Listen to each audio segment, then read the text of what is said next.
Hey everyone, this is Kelly and I am back with another video for Honeybee Stamps.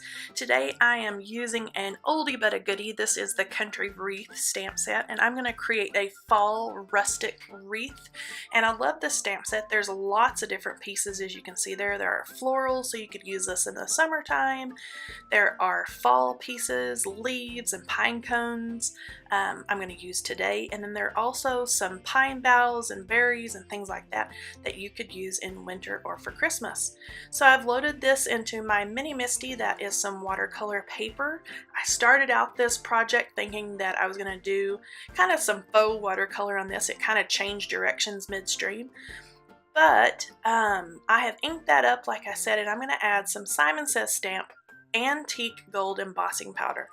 I love this embossing powder for fall. It is kind of an orangey gold, kind of a brassy color, so it's perfect for fall projects. I'm going to heat that with my heat tool and make sure it is nice and smooth. And then while I have all my embossing tools and things out, I'm going to go ahead and emboss the greeting as well as add a little shimmer by adding some berries on there as well. So I'm using the 2x3 inch stamp that says Hugs, and I'm going to treat this exactly the same as I did the wreath. I'm going to use a little embossing powder tool there, ink that up with that Nuvo clear mark ink pad, stamp that down, and then again add the antique gold embossing powder. Now after I pour on embossing powder, I usually kind of shake it off onto a scratch sheet of paper. In this case, it's a cheapo, like little note card base. And then I like to hold it away from my desk and kind of flick off any excess powder that may be on there. Again, I treated that with my heat tool, not my anti-static powder tool, I'm sorry, and I am stamping on those berries. Now it's hard to see.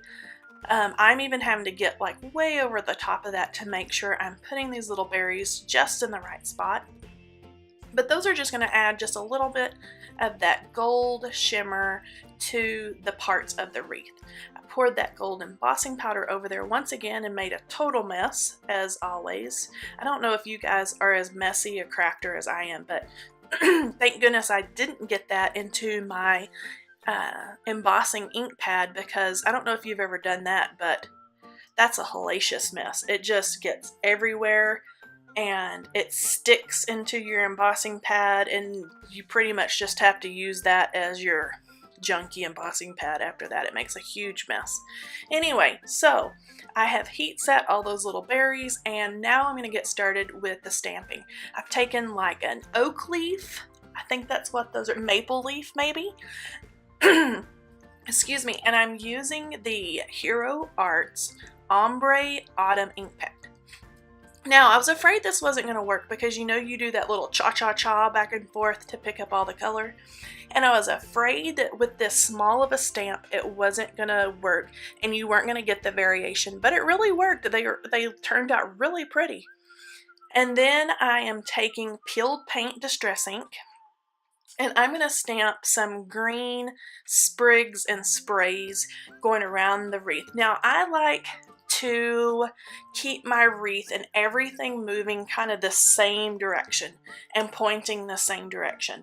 Now, I do like to put some, kind of outside of the wreath and then some kind of going inside. But I keep everything, in this case, they're all moving counterclockwise. So I don't know if that's just my crazy mind works that way or if it's more visually appealing to kind of go that way, but I think it's easier just to keep everything moving in the same direction. So I am taking some spiced marmalade and I've inked up one of those little florals from the stamp set.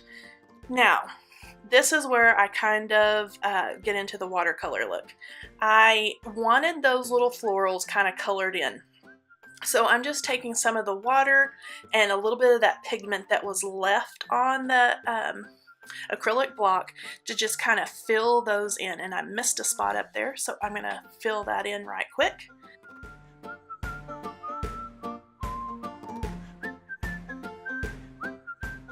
I did need to heat set it because I got it all wet with the water. So I have taken some Fossilized Amber, and I love this little sprig. It almost kind of looks like the top of wheat, and I love that Fossilized Amber color for fall. So I'm going to turn those every which way and go around my wreath. The next thing I'm going to add is a little sprig of berries, and this color is Barn Door. I love this color for a little pop too to go with the fall colors, and I'm going to pull in some Nuvo drops in a little bit, and there's a color that goes perfectly with that Barn Door red. And now I'm going to pull in a little bit of Forest Moss. This is a really rich deep green, and just adding those sprigs right on top there.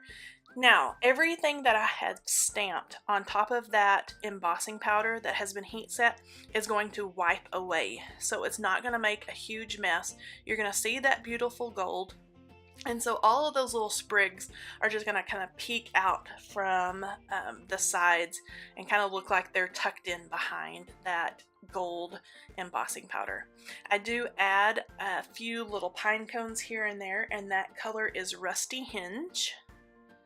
Love those little pine cones. There's two sizes of pine cones. This is the larger of the two.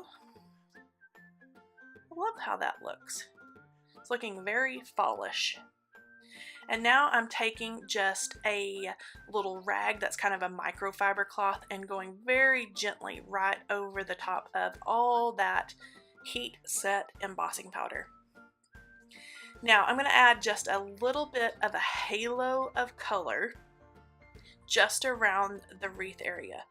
Now I have two shades out there. I have mustard seed and scattered straw, and I end up going with the mustard seed. I kind of dip it in the wrong one there for a second, have to kind of blend it off. But as I'm doing this, as you can see over there, I've really pounced it off onto that scratch sheet of paper because I just want just barely a halo of color around that. So I very light-handedly just kind of buffed on that color.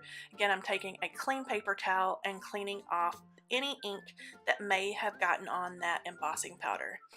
Okay, this is where I'm going to start with these Nuvo drops. And this is the first time I've used Nuvo drops on a project. They kind of scare me to death because you've done all this stamping and inking and embossing and all this, and then you're putting these drops, which are beautiful. They just scare me to death. And some designers can just drop those on super quick and they all look gorgeous and they're all the right shape. Most of the time mine end up looking like little chocolate chips. I don't know what I'm doing to the top of it. This project kind of worked out good. I was kind of proud of myself. But I used 3 colors of Nuvo drops. The colors are bottle green.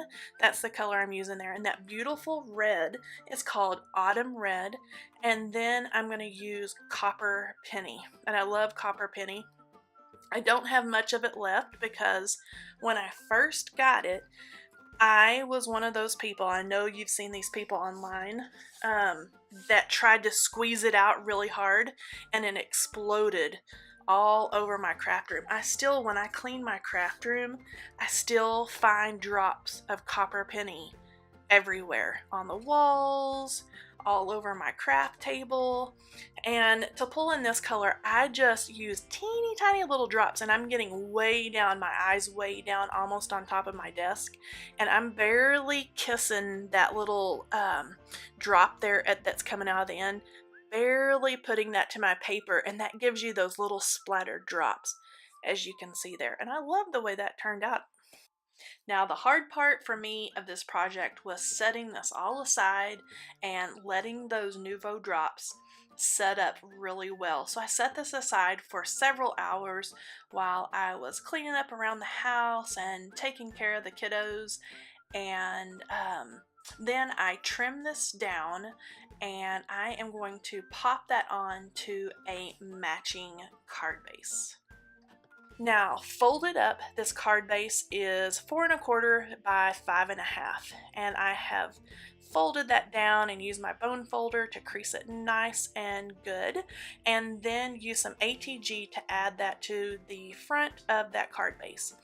For the inside, I am taking this simple sentiments set, and I am going to stamp the thanks and the little heart that comes in that stamp set way down on the bottom there, just to give it just a little shimmer and just a little something to the inside of this card.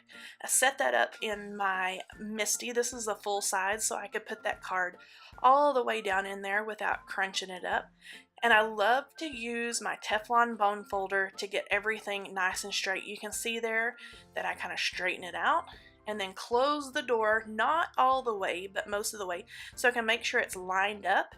When I get it lined up, I drop the lid and pick those stamps up. Use a little bit of the powder tool. I'm going to stamp that in that same Nuvo clear mark ink, and then I am going to add that same beautiful antique gold embossing powder, and then I'll have just a beautiful, just little something there to the inside of the card.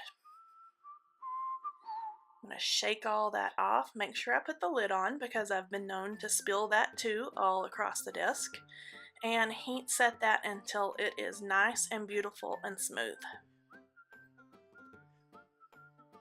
And that is it.